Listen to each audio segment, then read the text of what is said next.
E a Venezuela ocupa o topo do ranking global de produção de petróleo, à frente da Arábia Saudita e do Irã, e volta a ser peça-chave na geopolítica internacional após o ataque norte-americano e a captura de Nicolás Maduro. Esse é o destaque do nosso correspondente internacional, Luca Bassani. A intervenção dos Estados Unidos na Venezuela no último sábado, embora já fosse amplamente antecipada diante da escalada de tensões nos últimos meses, abriu um novo capítulo com potenciais repercussões relevantes para os mercados globais, em especial o mercado do petróleo.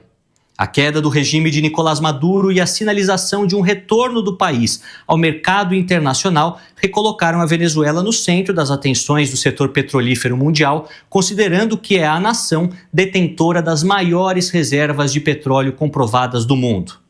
A possibilidade de uma mudança abrupta no comando político em Caracas reacendeu discussões sobre o papel que o país pode voltar a exercer na oferta global. Para muitos economistas, a reinserção da Venezuela no ambiente democrático e financeiro internacionais tende a ampliar a oferta global e pressionar os preços para baixo no curto e médio prazo, ainda que a retomada da produção não seja imediata. Apesar do volume expressivo de reservas, há entraves técnicos bastante relevantes. O petróleo venezuelano é extremamente pesado, o que reduz seu valor agregado e exige processos de extração mais caros, além de técnicas mais sofisticadas de refino. Esse tipo de petróleo gera maior proporção de derivados de menor valor agregado, como o asfalto, e menos produtos nobres, como a gasolina, o diesel e o querosene de aviação. A extração desse petróleo é feita com o uso de diluentes, o que encarece o processo e reduz a competitividade imediata do barril. Assim, embora a produção leve tempo para se consolidar, o simples retorno da Venezuela ao mercado já amplia as expectativas de oferta futura. Na mesma linha, outros economistas avaliam que os preços do petróleo tendem a cair no médio prazo. As declarações do presidente Donald Trump, indicando a regularização de empresas americanas na Venezuela, reforçam a percepção de uma oferta estruturalmente maior caso o país volte a exportar sem sanções econômicas. No curtíssimo prazo, contudo, analistas não descartam constante volatilidade e até altas pontuais nos preços, o reflexo da incerteza geopolítica na América do Sul e como isso pode criar precedentes de outras intervenções militares estrangeiras mundo afora. Apesar da cautela inicial, o consenso é que a economia venezuelana isoladamente não é grande o suficiente para gerar choques duradouros nos mercados acionários globais. O principal efeito, por hora, acaba sendo não pela produção imediata e veloz, mas pela mudança estrutural no país com as maiores reservas, o que cria expectativas sobre o mercado energético mundial para os próximos meses e os próximos anos. Nós, como sempre, continuaremos acompanhando para atualizar a nossa audiência. Para a Jovem Pan, Luca Bassani. Pois é, esse é um aspecto importante para nós analisarmos. Antes disso, a hora certa, 8h05. Professor Marcos Vinícius, queria que o senhor discorresse e analisasse a situação que envolve o segmento de petróleo na Venezuela. As maiores reservas estão por lá e Donald Trump, na coletiva de ontem, disse que os Estados Unidos administrariam por um período esse setor. Inclusive, ele chegou a mencionar empresas norte-americanas iriam para a Venezuela, melhorariam a infraestrutura, atuariam na extração de petróleo. Ele fala na possibilidade de um reembolso, né? Empresas que teriam sido prejudicadas ao longo dos últimos anos, elas poderiam atuar, extrair uma quantidade maior de petróleo, seriam reembolsadas, e aí pairou uma dúvida, né, sobre quais são os interesses dos Estados Unidos em relação ao petróleo por lá. O que é preciso considerar a partir dessas declarações e a dúvida de parte da comunidade internacional, né? Qual seria o real objetivo e o desejo de Donald Trump?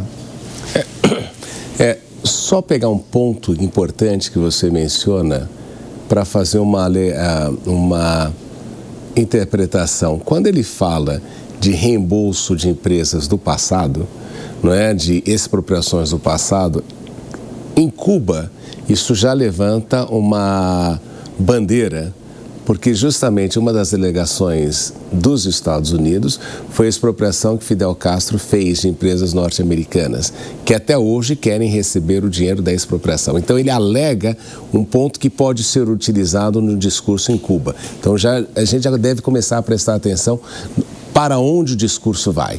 Agora a questão do petróleo,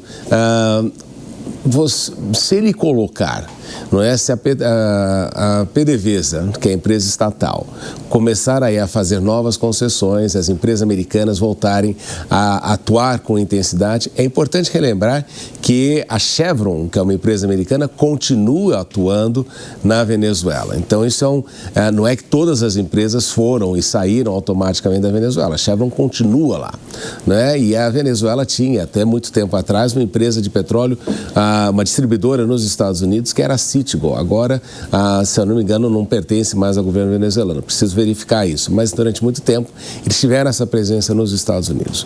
Agora, se você pegar a Venezuela e colocar em plena produção, claro que isso não interessa para o mundo em razão do preço do petróleo, que poderia diminuir por causa deste aumento de produção.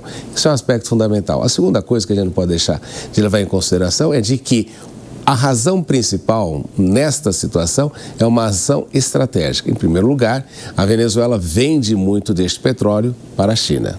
Isso prejudica a China, que tem que diversificar os seus fornecedores de petróleo. Em segundo lugar, quando a China compra o petróleo venezuelano, ela paga em yuans, e o que nós vemos é que existe um movimento de desdolarização global. Um dos elementos fundamentais da dolarização global é justamente o petrodólar. Então, todo mundo que se arrisca a sair do petrodólar para utilizar outras moedas, de alguma forma é prejudicado e sofre as sanções e as consequências dos Estados Unidos. Esse é um segundo aspecto fundamental. E a terceira coisa que me consta é que no processo, como o petróleo venezuelano é um petróleo que precisa ser diluído, uma das substâncias fundamentais para a diluição deste petróleo é um produto que vem da Rússia, necessariamente para fazer com que este petróleo seja diluído e se torne uma venda muito mais fácil, globalmente falando. Então, o que nós observamos é que o objetivo não é somente controlar o petróleo, porque uma injeção muito grande de petróleo faria com que o preço global caísse. Claro que tem-se o objetivo de controlar a maior reserva global de petróleo, também considerando a instabilidade que outros parceiros do mundo, dos Estados Unidos, nomeadamente a Arábia Saudita, enfrentam. Então, o objetivo dos Estados Unidos é muito claro: manter o controle sobre o petróleo venezuelano, buscar uma restituição de dívidas do passado, mas isso é um argumento que eu acho um pouco menos relevante nessa situação, e afetar efetivamente aqueles que teriam ganhos dada a continuidade da relação com a Venezuela. Eles falam em devolver o petróleo roubado dos Estados Unidos, né? E vai ser importante a gente ficar de olho também, já logo no começo dessa semana, com a abertura dos mercados, né, Gesualdo, no preço do petróleo, o que pode acontecer. E pensando que se os Estados Unidos já são autossuficientes em petróleos, até em termos quantitativos, e se tiverem ao mesmo tempo o poder também da decisão da Venezuela, como que vai ser daqui para frente, né? Os Estados Unidos são o maior produtor de petróleo do mundo, superaram inclusive a Rússia, mas também são um dos maiores importadores de petróleo. E entre os 3 maiores exportadores de petróleo para os Estados Unidos, de quem ele mais importa, está a Arábia Saudita, o Iraque e a Nigéria, países muito mais longes do que a Venezuela. Portanto, o petróleo da Venezuela, se por um lado ele tem uma qualidade inferior, o frete dele é muito mais barato para chegar nos Estados Unidos. E uma alta produtividade no mercado interno americano significa a redução do preço de combustível no mercado interno, o que para o Donald Trump é fundamental no tocante ao controle da inflação.